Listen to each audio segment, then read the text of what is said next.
and has delivered. So, therefore, with that being said, they find themselves in the key real rankings for the first time this year at lucky number 7, like you mentioned, Zubin. Well, that was a lucky win that they had against the Buffalo Bills the other day. But I think we'll find out about the Arizona Cardinals this Thursday when they go up to Seattle to play the Seahawks. I mean, you know they got the best of them in overtime when they played a few weeks ago, but this will tell me whether or not the Cardinals are for real or are they false flagging. If somehow, some way Kyler Murray is able to take this team on the road and win that game, not only do you have to say that they're one of the favorites they're the favorites in the NFC West, but you also got to start putting Kyler Murray in the MVP conversation. Number 6, L.A. Rams. He was a factor because we allowed it to be based on how we played the game. Look, the Rams have been in and out of the key real rankings all year long. They find themselves back in at number 6. I really like this team, not because I'm a homer from Los Angeles, because I'm not a Rams fan.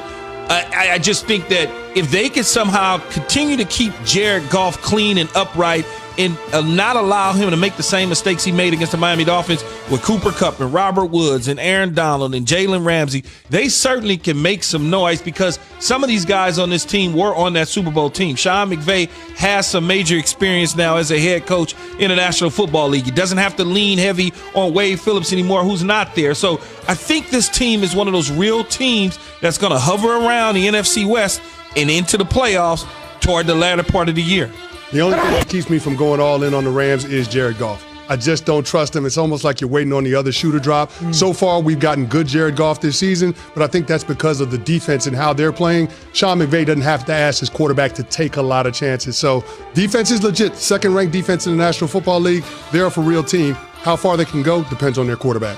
Number 5, Las Vegas Raiders. Looking forward to getting out of here and going back to Vegas.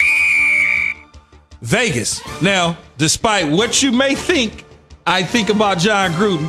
He's a hell of a football coach. Maybe a little weird at times, but he's a hell of a football coach. He certainly knows how to energize his team to get them to buy in, to believe that they are the leaders of the pack. They beat the Kansas City Chiefs a couple weeks ago. Kansas City was supposed to run the table at 16-0 and be that team that was going to challenge the Miami Dolphins. He took care of that business. Now you got the Raiders in a position where I believe they could potentially be the second or the third best team in the whole entire AFC behind the Kansas City and the Pittsburgh Steelers.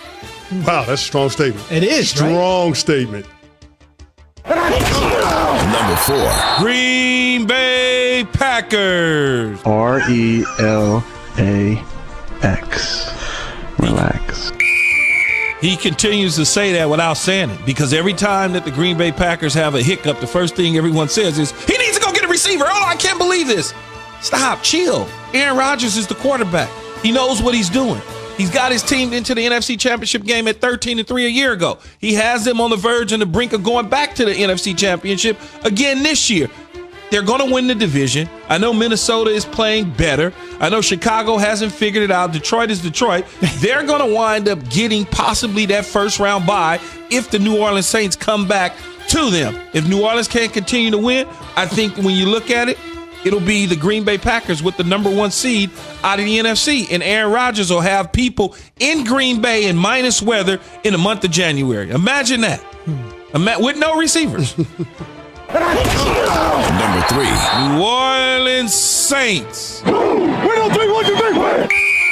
Look, last week I had them at number 2. I dropped them to 3. You say why? They won the game. Well, because they take a little bit of a step back with Jameis Winston at quarterback because he won't get the full playbook. Sean Payton will tailor things down so that Jameis Winston can have success, but they'll still be one of the top 3 teams in the conference. And it's always nepotism because of Michael Thomas. Michael Thomas is yet to break out this season. I'm looking forward this next game to him really smashing and breaking it out and getting over 100 yards with Jameis Winston at the quarterback position. Number 2, Pittsburgh Steelers. The last game was the last game. This one was this one. The last game was the last game, and this one is different. Hard to argue with that. It is, right? and any time Ben Roethlisberger, or any quarterback for that matter, could come out and perform the way that he performed despite not practicing all week long, over 300 yards, 4 touchdowns in the air last week. What can you say? I mean, other than Mike Tomlin is one of the top coaches in the National Football League, I think we all know that. You know, he's been criticized in the past about only being a rah-rah guy on the sideline. 8-8 last year with Duck Hodges and Mason Rudolph. Yeah. Undefeated with Ben Roethlisberger. Mm-hmm. Just saying.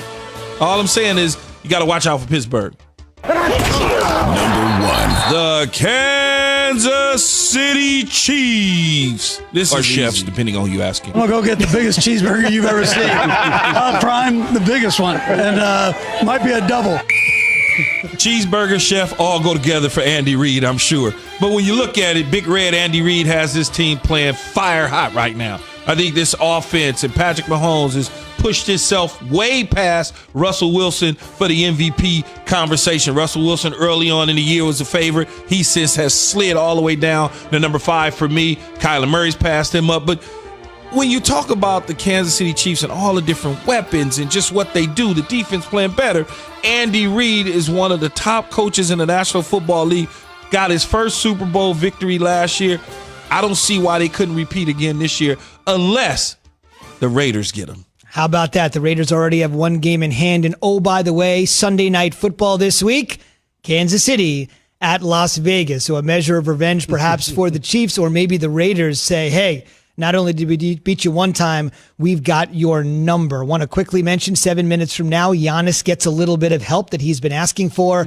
And the first $50 million a year player in the NBA, the first guy that had an opportunity to cash $50 million for one season, said, no thanks. That's in 6 minutes. Chris, I want to get your thoughts quickly here on Key's Real Rankings. I know you weighed in towards the bottom, but the top 3, Kansas City at 1, Pittsburgh at 2, New Orleans at 3. That's how Key sees it. How do you see it? Top 2 I got no problem with. I think those are clearly the best 2 teams in the National Football League. Number 3 with New Orleans, I would circle that one. I might drop them down below the Green Bay Packers just because they're going to be missing their quarterback for a few weeks. And just based on Aaron Rodgers playing at an elite level, I just feel like the top end of what they bring to the table is greater than what New Orleans has. And moving on down the list, I would probably swap out the Rams for the Buccaneers. Even though they got blasted a couple of weeks ago by the Saints, I still think the Bucs are a really good football team, and they showed it down there in Carolina. They beat up on the Panthers, a well-coached team, even though they don't have a lot of talent. But I like the way that defense for the Bucs is trending, and they'll be a lot better later on in the season in comparison to where they're at now. And Tom Brady's still trying to find his way with those weapons. So, I mean, it's a solid list, a tweak here, a tweak there, but I'm on board with most of this. Well, the good thing for you is that the Rams will play the Buccaneers here in a couple of weeks, and you'll be able to decide which of those 2 teams are the better ones. But in the meantime, this is my real ranking. So, therefore, we're going to stick with that. Indeed. You're going to see the Rams and the Bucs on Monday Night Football. That's our big next Monday Night Football game. So we'll kind of get a litmus test on Tampa, especially now with Jameis Winston probably taking over for at least the next few weeks.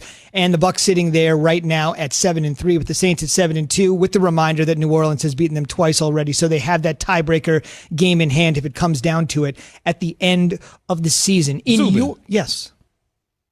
Did you leave any beverages for anybody else? I mean, I'm sitting here. I'm like. So if you're watching on ESPN News this morning, Key is referencing the fact that I have the bladder of a camel, because right now I have 3 bottles of water and a sugar-free Red Bull, which I stole from Key because that's Key's drink of choice this morning. I didn't really ask your permission for that. It's all good. I needed the energy this morning. I'm like, Zubin. I'm like, come on, man. Leave something for somebody else. No doubt about it. No doubt about it. I'm thirsty. I got to keep up with you. I need the energy all morning long. In just a couple of minutes, we'll talk to a Super Bowl champion on what he saw from 2 teams that are probably about as far away from the Super Bowl as you could get last night on Monday Night Football. That's Jeff Saturday. He won, of course, with Peyton Manning. But see, I wouldn't and say the that Colts. about Minnesota, though. Go ahead. Yeah, I mean, obviously they won 3 in a row. I wouldn't say, it's one of those weird years where all of a sudden a team start off slow and then they get this momentum. And then all of a sudden they wind up getting that 7th, that 8th seed.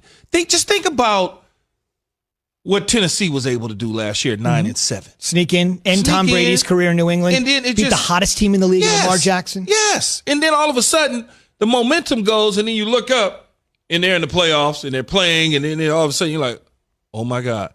They're in the AFC Championship game. Can you believe this? Take me inside as a couple of players. The biggest thing that Kirk Cousins had been dealing with, besides this ridiculous he can't win on Monday Night Football, it's just like an arbitrary date. It's an arbitrary date. Who cares? It's a Monday. But the biggest thing on him is he hadn't really won a playoff game. Mm-hmm. And last year they go to New Orleans and win one in the Dome down there in incredible fashion.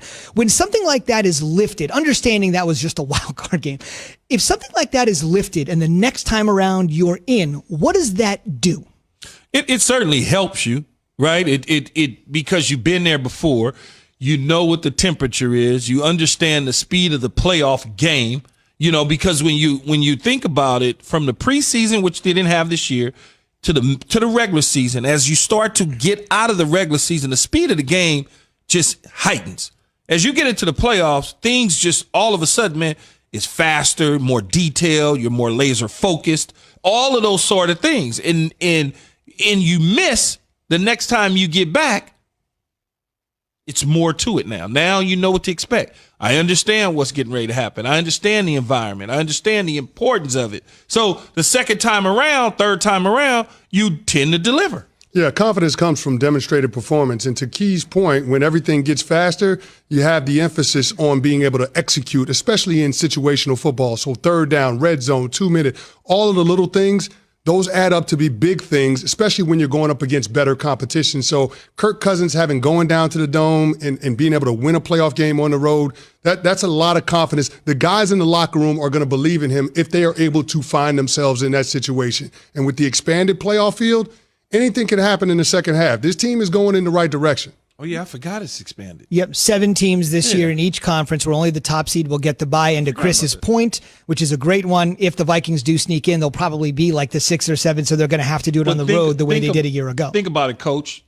We may even see 8, depending on what happens the rest of the season. Correct. The NFL has put together a bubble plan in place where if the coronavirus ravages